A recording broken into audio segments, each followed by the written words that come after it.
नमस्कार, मैं अनामिका आज पुनः अपनी एक नई स्वरचित कविता आप सबके बीच लाई हूँ, जिस कविता का शीर्षक है मेरी नादानियाँ। अंधेरे में खुद की सुनी अनेक प्रश्नों से भरी मैं, अंधेरे में खुद की सुनी अनेक प्रश्नों से भरी मैं, कहीं उलझी सही तो कहीं सिमटी थी मैं, कहीं उलझी सही तो कहीं सिमटी थी मैं। वो अंधेरा ही था जिसमें उलझी थी मैं, वो अंधेरा ही था जिसमें उलझी थी मैंने मैं से कहा और मैं सुनती गई, मैंने मैं से कहा और मैं सुनती रही। क्या कहा था सही और मैं क्या गलत कही, क्या कहा था सही और मैं क्या गलत कही, ये समझती रही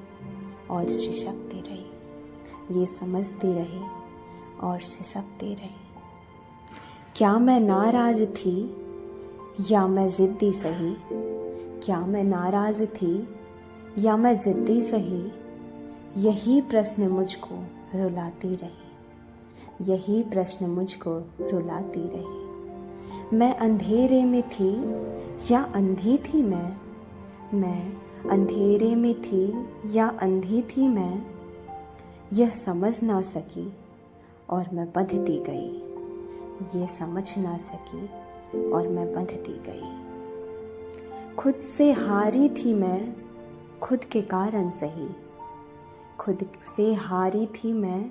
खुद के कारण सही, उस अंधेरे में ही मेरी तन्हाई थी, उस अंधेरे में ही मेरी तन्हाई थी,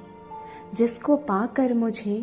जरा सी रोशनी मिली, जिसको पाकर मुझे जरा सी रोशनी मिली, जिसमें दिखने लगी और मैं सीखने लगी, जिसमें दिखने लगी और मैं सीखने लगी और मैं सीखने लगी।